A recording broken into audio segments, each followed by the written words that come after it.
The Tale of the King's Painting. Once upon a time, there was a prosperous kingdom. The kingdom was ruled by a clever and benevolent king.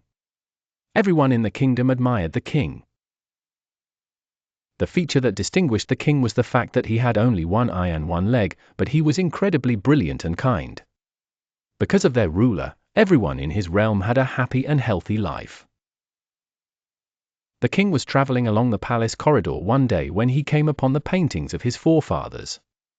He imagined that one day, his children will go down the same corridor and see these images and remember all of their relatives. The king, on the other hand, did not yet have his image drawn. He was not confident how his painting might look because of his physical constraints. As a result, the king summoned several renowned artists from his realm and others to the palace. The Majesty then stated that he wishes to have a lovely portrait of himself painted and displayed in the castle. Any artist who is capable of doing this should step forward. He'll be compensated based on the outcome of the artwork. The artists realized that the king had only a single leg and one eye. The painters wondered how they could make a beautiful painting of a physically challenged individual. Many thought it was impossible, and if the painting does not come out to be lovely, the king will become enraged and execute them.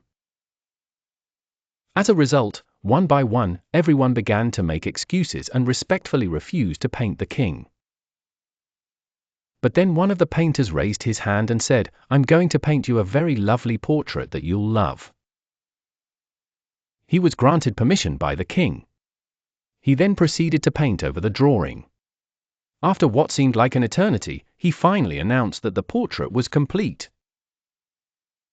Every one of the lords and ladies, as well as other artists, were intrigued yet anxious, wondering how the artist could make the king's portrait lovely given the king's physical limitations. Everyone in the palace, along with the king, was startled when the artist unveiled the painting. The artist painted a portrait of the emperor seated on the horse with his legs on the side, clutching his crossbow and pointing the arrow with his shut eye. The painting of the king. The king was overjoyed to find that the artist had created a lovely portrait by carefully concealing the king's impairments. He was duly rewarded by the Majesty.